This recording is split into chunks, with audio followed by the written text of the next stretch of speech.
왕이 들어가신다 라는 제목으로 함께 말씀을 나누려고 합니다. 이스라엘의 왕이 세워질 때에는 항상 그 절차가 있었습니다. 그 절차는 예루살렘 성에 있었던 사람이 예루살렘 성 바깥에 기온 시내 쪽으로 나아가서 거기 바깥에서 기름 부음을 받고 다시 입성해서 들어오는 것이었습니다. 우리가 생각을 해보면 요단 동쪽 편, 그 모압 평지 쪽에서 들어오는 과정이 있었는데요, 이때 하나님께서 먼저 들어가신 것입니다. 그리고 에스겔 성전의 성전 환상을 보면 여호와의 영광이 이스라엘 성전에서 떠나셨다가 다시 돌아오시는 장면이 에스겔 43장에 나옵니다.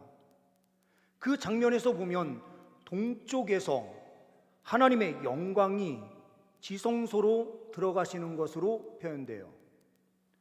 동쪽에서 왕이신 주님께서 늘 들어오시듯 하나님의 대리자로 세워진 이스라엘 왕도 동쪽에서 기름 부음을 받고 들어오는 과정을 거치게 됩니다. 예수님께서 예루살렘으로 들어가시는 그 과정도 베다니 지역, 겟셋마네 그 지역이 있는 곳에서 예루살렘 성으로 들어가시게 되는데 동쪽에서 들어가시게 되는 장면입니다. 우리 예수님께서는 왕으로 오셨어요. 예수님께서는 이 땅에 오시면서 세 가지의 직분을 가지고 오셨습니다. 하나는 대제사장으로서 우리를 하나님과 우리 사이의 중보자로 대제사장으로서 오셨습니다. 또한 하나님의 말씀을 선포하는 모세보다도 더 뛰어나신 주님이 이 땅에 오셔서 하나님의 말씀을 선포해 주시는 선지자로서 오셨습니다. 그리고 오늘 다윗의 혈통으로, 다윗의 후손으로 예수님께서 이 땅에 오셔서 왕으로서, 왕의 족속으로서 이 땅에 오셔서 왕권을 가지시고 그 모든 일을 수행하신 것입니다. 주님께서 왕으로 예루살렘에 입성하십니다. 예루살렘에 예수님께서 입성하실 때에 우리가 해야 되는 일은 무엇입니까? 왕이신 예수님 앞에 경배하는 일이에요. 이것을 바꾸어서 말하면 하나님께 예배함으로 나아가야 된다라는 것입니다. 종려주일에 우리가 다시 깊이 생각해야 되는 것은 예수님께서 원하신 예배가 무엇인가, 이것을 깊이 생각해야 되는 것입니다. 오늘 본문 말씀을 통하여 우리가 참된 예배자로 왕이 들어오시는 그 과정 속에서 주님을 왕으로 온전히 모시며 달려갈 수 있는 은혜가 있기를 소망합니다. 본문 말씀을 통하여 보는 첫 번째는 진정한 체험의 길, 오직 예수 그리스도다라는 사실을 우리는 말씀을 통하여 보게 됩니다. 12절, 13절 말씀을 보게 되면 그 이튿날에는 명절에 온 큰 무리가 예수께서 예루살렘으로 오신다는 것을 듣고 종려나무 가지를 가지고 맞으러 나아가 외치되 호산나 찬송하리로다. 주의 이름으로 오시는 이 곧 이스라엘의 왕이시여 하더라. 이 본문 말씀과 병행돼서 똑같은 입성의 과정을 기록하고 있는 또한 책 가운데 하나인 누가복음 말씀을 보게 되면 누가복음 19장 38절에 이렇게 더 추가된 찬양이 있는 것을 보게 됩니다. 찬송하리로다. 주의 이름으로 오시는 왕이여, 하늘에는 평화요 가장 높은 곳에는 영광이로다 하니. 하늘에는 평화, 하나님과 우리 사이에 막혀있던 모든 담이 다 무너져서 주 안에서 하나님과 우리 사이에 평강을 누리고 저 천국이 평화로 가득 찼다라고 노래를 합니다. 그러면서 가장 높은 곳에서 영광이다라고 하는 이 노래를 함으로써 예수 그리스도께서 이루시는 그 복음이 얼마나 놀라운 복음인지 우리에게 보게 하시고 계시는 겁니다. 예수님께서 행하신 이 일은 전 우주적인, 저 하늘에서도 영광을 받으시는 전 우주적인 복음의 역사였다라는 사실을 우리에게 말씀해 주는 것입니다. 그러니 우리의 복음은 작은 복음이 아니에요. 우리에게 주신 복음은 너무나도 크고 광대한 복음입니다. 우리가 저 지구 바깥에 나아가 저 지구 바깥에 우주에 가 있더라도 주님께서는 우리를 구원하시는데 전혀 부족함이 없는 주님이세요. 그 이유는 우리의 구원이 전 우주적 구원 사역으로 이루신 예수님의 사역을 통하여 우리에게 직접적으로 적용되고 있기 때문입니다. 그런데 오늘 예수님께서 예루살렘으로 입성하시는 이 입성 과정에서 이스라엘 백성들이 나와서 환호하면서 이 외쳤던 이 외침이 어떤 외침입니까? 이스라엘 민족은 참 우리 대한민국보다도 더 큰 슬픔과 어려움을 가지고 있는 민족이에요. 하나님께서 구원 역사를 베풀어 주셔서 민족을 세우게 되는데, 민족을 세운 이후 북이스라엘은 아수르에 의하여 멸망을 당하고 남유다는 바벨론에 의하여 멸망하게 돼요. 그러면서 바벨론 포로기 그 과정을 거치면서 70년 후에 이들이 돌아오기는 하지만 그들에게 그 어떠한 권한도 주어지지 않았습니다. 바벨론의 식민지의 한 지역이었던 이스라엘, 자기의 본토로 돌아간 것뿐이지 그들에게는 참 자유가 주어진 것은 아니었어요. 해방이 주어진 것이 아니었습니다. 그런데 그 이후로도 바벨론이 멸망하고 그러면서 계속해서 넘어가는 그 권력의 이양 가운데에서 이들에게는요 참 자유가 없어요. 알렉산더 대왕이 모든 지역을 평정하면서 대제국을 이루게 되는데 이 알렉산더 대왕이 빨리 죽습니다. 빨리 죽으면서 4명의 장군들이 그 땅을 나누어 갖게 돼요. 근데 이스라엘을 통치하고 있는 그 왕국이 셀류쿠스 왕조라고 하는 그 왕들에 의하여 통치를 받게 되는데, 이때에 하나님께서 세운 사람 한 사람이 나타나서 독립운동을 펼치게 됩니다.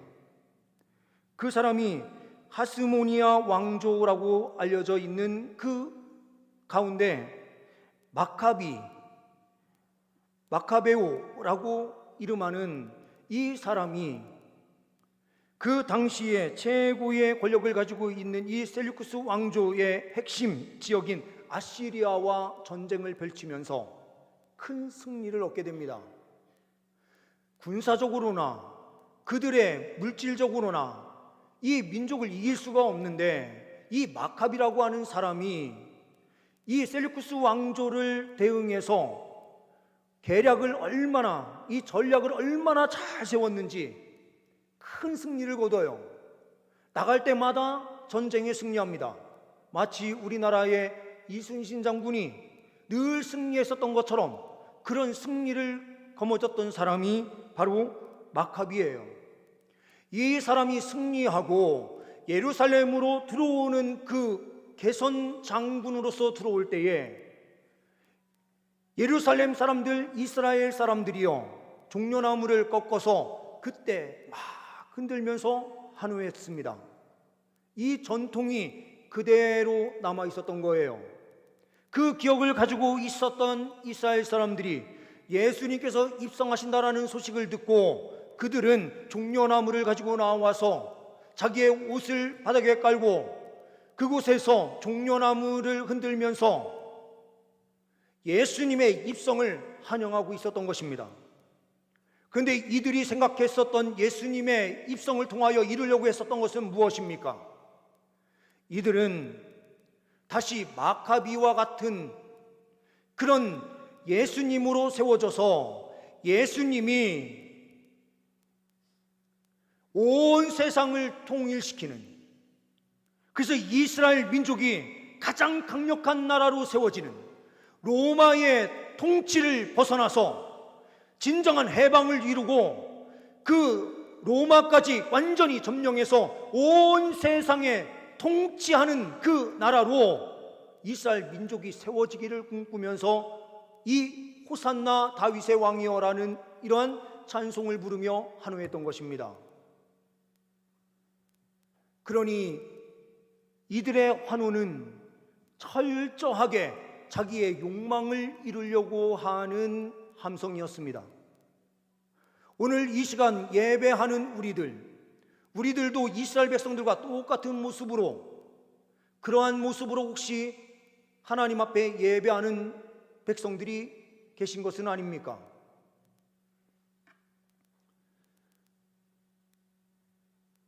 예수님께서 우리에게 육신적으로 이루어지는 나라를 허락해 주실 것을 생각하면서 이 자리에 나와서 예배하시는 것은 아닙니까? 우리가 지지하는 어떠한 한 사람이 대통령이 돼서 우리 민족을 살려줄 것이다라고 하는 이러한 생각으로 우리가 나아가고 있는 것은 아닙니까? 저는 우리 성도님들을 위해서 늘 기도해요. 물질적으로도 하나님 복 내려주세요. 건강의 은혜도 주님 허락해 주세요. 우리의 삶에 필요한 것들 공급해 주세요. 늘 기도해요. 그런데 하나님께서 주신 그것, 하나님이 아닌 하나님께서 주신 것에 눈이 멀어 하나님을 진정으로 섬기지 못한다면 그것이 무슨 소용이 있고, 우리의 구원주이신 예수 그리스도를 온전하게 믿고 따르지 못한다면 그것이 무슨 소용이 있는 것입니까?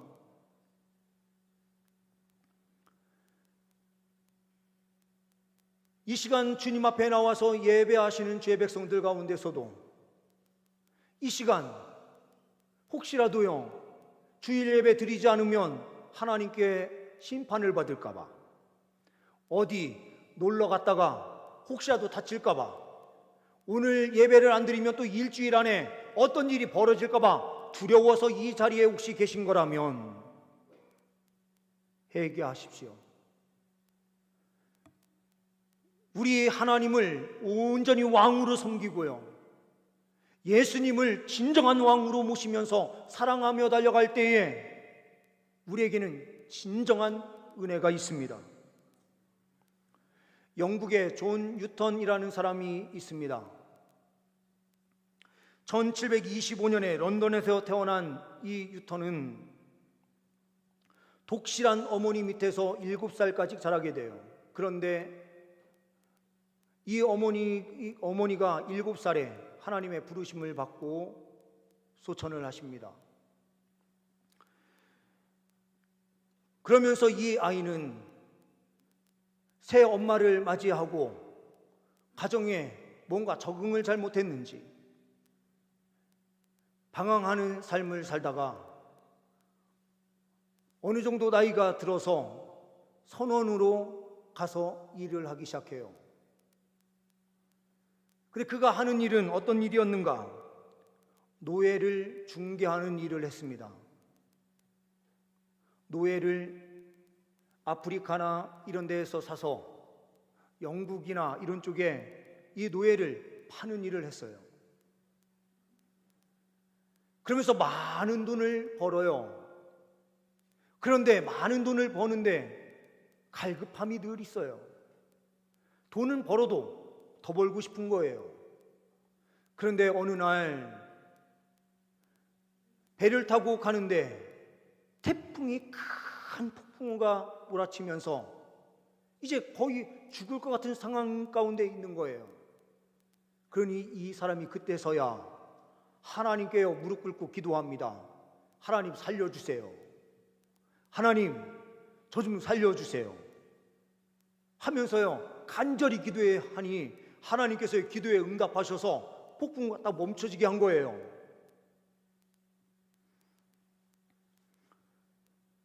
그러고 돌아가서 계속해서 이 일을 하는데요, 하나님께서 마음에 찔림을 주시는 겁니다.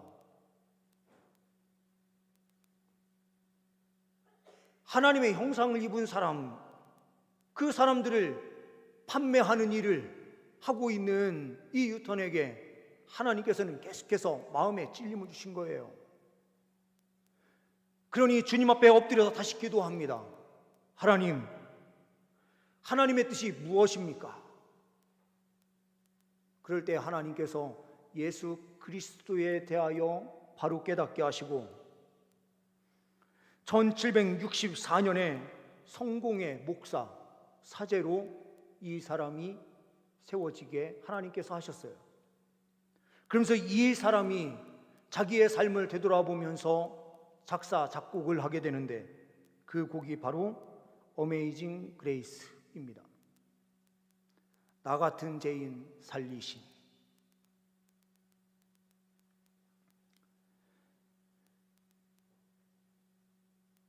그 무엇으로도 채워지지 않던 그의 마음에요, 예수님이 들어오시는 순간 진정한 평안, 기쁨이 있는 것을 체험해요. 진정한 만족이 예수 안에 있음을 발견해요.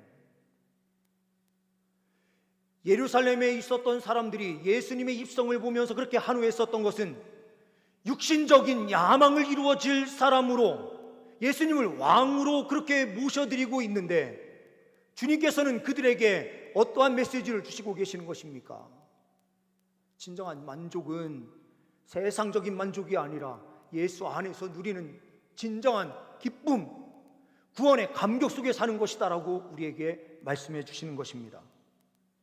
오직 예수 안에서 진정한 승리의 삶을 사시는 주의 백성들 되시길 소망합니다. 두 번째로는 진정한 승리의 길, 예수님의 겸손입니다. 14절 15절 말씀을 보게 되면 예수는 한 어린 나귀를 보고 타시니 이는 기록된 바 시온에 따라 두려워하지 말라 보라 너의 왕이 나귀 새끼를 타고 오신다 함과 같더라. 이 말씀은 스가랴 9장 9절에 있는 말씀을 그대로 이루시는 것이었습니다.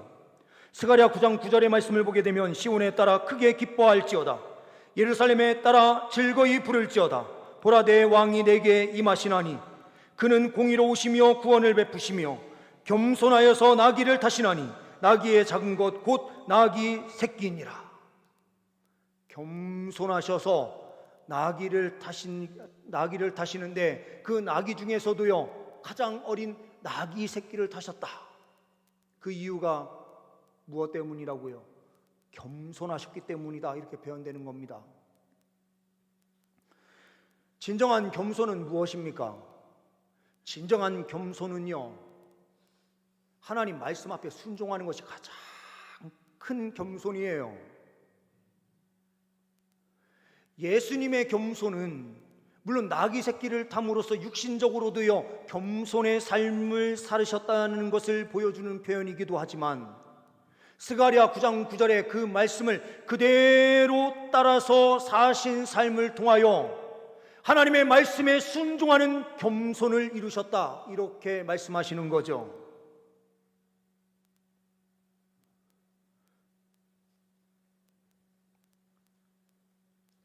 주님께서는요 우리에게 이렇게 말씀하시는 것입니다. 주님의 말씀을 이루는 것을 통해서 이것은 여러 가지 의미를 담고 있어요. 나귀 새끼를 타시고요 입성을 하는데요, 처음에는 종려나무 가지를 꺾어서 가지고 나와서 막 흔들던 그 사람들이요 예수님께서 입성하시는데 이분이요 어떤 분이십니까? 능력의 하나님이셨어요. 질병도 다 고치시고요, 파도와 그 모든 바람도 잔잔케 하시는 분이셨고요, 그리고 마귀까지 쫓아내는, 귀신을 쫓아내는 강력한 능력을 가지고 계셨고요. 그러면서 말씀하시면은요, 그 말씀이 바리새인과 서기관들과 달리 능력 있는 말씀으로요 그 심장을 때렸어요.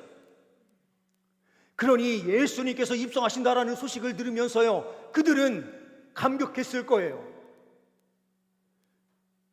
그러면서 그들이 경험했던, 예수님을 따라갔을 때에요 예수님께서 오병이어 5개의 떡과 2마리의 물고기로요 5,000명을 먹이고도 남는 그 역사를 베푸시는 주님이시니 우리는 이제 예수만 있으면 먹고 사는데 전혀 문제가 없겠다, 이렇게 생각을 했는데요, 예수님께서 입성하시는데 말을 타고 오시는 것이 아니고요 나귀 중에 새끼를 타고 들어오세요. 그랬더니 막 흔들고 있었던 그 사람들이요 얼마나 실망했을까요? 그리고요 로마의 그 통치 아래에 있었던 정치인들이요 입성한다고 해서 사람들이 막 나와서 흔들고 있는데 밖을 내다보니까요 나귀 새끼를 타고 오는 거예요. 그전에는요 이 예수가 만약에 말을 타고 들어왔으면은 정치 반역자로 세워가지고요 예수님을 십자가에 죽이는 합당한 이유로 삼았을 거예요. 그런데 예수님께서요 어린 나귀를 타고 들어오시니 로마의 정치인들도 보면서요 낄낄대고 웃었을 겁니다. 저게 뭐냐고. 이 겸손을 통해서요 뭘 이루시려고 하신 것입니까? 사람들이 원하는 정치하는, 정치로서 민족을 살려내는 다윗과 같이 강한 나라를 만드는 것이 아니라 십자가 구속의 은혜를 통하여 우리를 구원하시기 위하여 오신 왕이다라는 사실을 명확하게 보게 하시는 겁니다. 하나님이신 그분이요 십자가에서 죽는다는 것이 어떻게 가능해요? 하나님이요 사람들의 손에서 십자가에서 죽으세요. 죽는 하나님이 어떻게 하나님이에요? 하나님께서요 하나님이신 예수님께서 십자가에 죽으심으로 그 십자가에 죽는 최고의 겸손을 통해서요 우리에게 무엇을 보게 하시는 것입니까? 진정한 겸손의 자리가 우리를 살게 하는 자리다, 가장 큰 승리가 있는 자리다, 이렇게 말씀하는 것입니다. 예수님께서 십자가에 못 박혀 죽으심으로 그 겸손을 통하여 우리는 새 생명의 은혜를 누리게 되었어요. 그러니 우리는 세상에 나가서도요 진정으로 자랑해야 될 것은요 우리의 예수님이에요. 예수님의 겸손을 따라서 우리가 살 때에 진정한 승리가 있는 줄 믿습니다. 세 번째로는 진정한 성장의 길, 삶으로 예배하는 헌신입니다. 16절 말씀을 보게 되면 제자들은 처음에 이 일을 깨닫지 못하였다가 예수께서 영광을 얻으신 후에야 이것이 예수께 대하여 기록된 것인가, 사람들이 예수께 이같이 한 것임이 생각났더라, 이렇게 되어 있어요. 제자들이요 처음에 깨닫지 못했어요. 근데 예수님께서 십자가에 죽으시고 부활하신 이후에 승천하신 후에야 비로소 이 사실이 깨달아져요. 근데 이 사실이 그냥 깨달아진 겁니까? 아니에요. 예수님을 사랑하고요 십자가를 깊이 묵상하면서 살다 보니 예수님의 복음을 전하기 위하여 헌신하는 삶을 살다 보니까요 주님께서요 깨닫게 하시는 거예요. 아, 예수님께서 예루살렘에 입성하실 때에 어린 나귀를 타셨던 것은 스가랴에 있는 그 모든 말씀을 그대로 다 이루시는 것이었구나. 이 이루시기 위해서 사람들이 그렇게 나와서 종려가지를 흔들고 호산나 다윗의 왕이여라고 하면서 외쳤던 것이구나 라는 사실을 알게 된 거예요. 점점 깨달아갈 수 있었던 것은요, 복음을 위해서 싸우는 삶을 살았기 때문입니다. 핍박이 와도요, 그들이 예수를 위하여 사는 삶을 살다가 하나님의 말씀을 깊이 묵상하는 삶의 예배의 자리의 삶 속에 살다가 하나님의 진리의 말씀을 더욱더 깊이 깨달아 알게 된 거예요. 우리가 하나님을요, 한 번에 깨달아 알 수 없어요. 참 신기하게도요, 짐승은요, 자기 새끼를 딱 출산하면은요, 그 새끼가 금방 일어나요. 제가 살던 이 시골에서 어느 날 큰 소가 갑자기 출산을 하는 걸 봤어요. 송아지를 출산하는데요, 탁 나오자마자 혀로 몇 번 한번 훑고요, 발로 톡톡 한번 치니까요, 금방 이 송아지가 일어나요. 그러면서 조금 희청희청하지만 잠시 후에 금방 걸어다니면서 뛰기 시작해요. 그 시간이요, 1분도 채 걸리지 않습니다. 짐승은요, 그냥 출산하면 바로 조금 있으면은 일어나서 뛰기 시작하는 거예요. 그런데 사람은 어때요? 사람은요, 우리 아이가 태어나면 그때부터요, 최소한 10년은 먹이고 입히고 하는 거를요, 끝까지 해야 그나마 학교 자기 혼자서 갈 정도 됩니다. 자기 혼자서요, 생활이 가능한 정도 되려면은 20년, 30년은 지나야 돼요. 이것을 통해서 하나님께서 우리에게요, 뭘 알게 하시는 것입니까? 우리는요, 더디 성장하는 사람들이거든요. 근데 영적으로도 마찬가지예요. 영적으로도요, 우리가요, 성령으로 거듭나는 순간 하나님을 다 깨달아 알면 얼마나 좋겠어요. 그런데 주님께서는 그 방법을 선택하시지 않아요. 왜요? 우리가요, 감당할 수 없어요. 하나님은 너무 크신 하나님이라 그 크신 하나님이 우리 머릿속에 탁 다 들어오시면요, 우리는요, 아무것도 할 수 없습니다. 미치는 거예요. 미친 사람들이요, 똑똑하지 않아서 미친 게 아니고요, 제가 볼 때는 물론 귀신의 역사도 있지만 진짜 똑똑한 사람들이요, 갑자기요, 뭔가를 확 깨달았을 때 갑자기 미치는 거예요. 한 번에 깨달으면요, 정상적인 생활이 불가능한 거예요. 하나님께서 우리를 사랑하셔서요, 하나님이신 예수님을 우리가 어떻게 완벽하게 다 깨달아 알겠어요? 한 번에요. 그래서 우리에게요, 서서히 깨닫게 하시면서요, 삶 속에서 끊임없는 사투를 하게 만드시는 거예요. 우리 하나님은 어떤 하나님이실까? 왜 하나님께서 이런 일을 우리에게 벌어지게 하시는가? 하나님의 뜻이 어디에 있는가? 이것을 끊임없이 생각하게 하시는 거예요.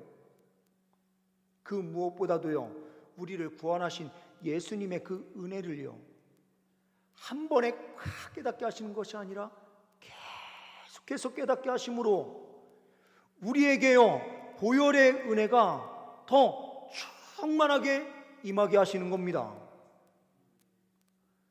그러면서 저 천국에 들어가서요, 성령 하나님께서 우리를 온전하게 깨닫게 하시면서 우리에게요, 하나님의 그 영광의 본체를 보게 하는 순간 우리는 그 안에서 참 자유와 기쁨을 누리게 되는 겁니다. 진정한 성장의 삶이라는 것은요, 고난이 없는 삶이 아니라 고난의 길을 통해서 끊임없이 성장하는 삶이에요. 그러니 삶 속에서요, 예배의 삶을 살아내지 않으면 사토하는 삶이 우리에게 없어요. 세상에 나아가서 사람들하고 같이 맞다다 보면, 그러면 그 사람들이요, 네가 믿는 하나님은 어떤 하나님이냐 막 하면서요, 이런 소리를 막 들으면서요, 잠깐, 내가 믿는 하나님을 어떻게 얘기해야 되지? 하면서요, 깊이 생각을 해보잖아요. 아, 우리의 하나님은 우리를 위해서 죽으시고 부활하신 예수님이야. 이 사실이 명확해지고요, 담대하게 예수 그리스도를 이야기할 때에 우리는 영적으로 그 안에서 뜨겁게 성장하며 달려가는 거예요. 삶의 예배의 자리는 예수 그리스도를 위하여 사는 그 삶을 이야기하는 것입니다. 예수 그리스도를 위하여 우리가 살면 우리는 더욱더 영적으로 성장하고 하나님께서 기뻐하시는 하나님의 자녀로 우뚝 세워집니다. 진정한 성장의 길, 삶에서 예배함으로 이루시는 주의 백성들 다 되시기를 간절히 소망합니다. 기도하십니다. 하나님 아버지, 진정한 체험의 길 오직 예수뿐임을 보게 하여 주시니 감사합니다. 예수님만 믿고 따르는 우리의 삶이 되게 하옵소서. 예수님의 겸손하심을 주님에서 통하여 우리에게 구속의 은혜를 허락하여 주셨사오니 우리도 겸손의 삶을 살아내는, 철저하게 하나님 말씀 앞에 순종하는 삶을 살아내는 우리가 되게 하옵소서. 주님을 더욱더 깊이 깨달아 아는 예배의 삶이 우리에게 있게 하옵소서. 왕이신 주님을 우리의 주인으로 온전히 모시고 섬기며 달려가는 주의 백성들 다 되게 하옵소서. 우리 주 예수 그리스도의 이름으로 기도하옵나이다. 아멘.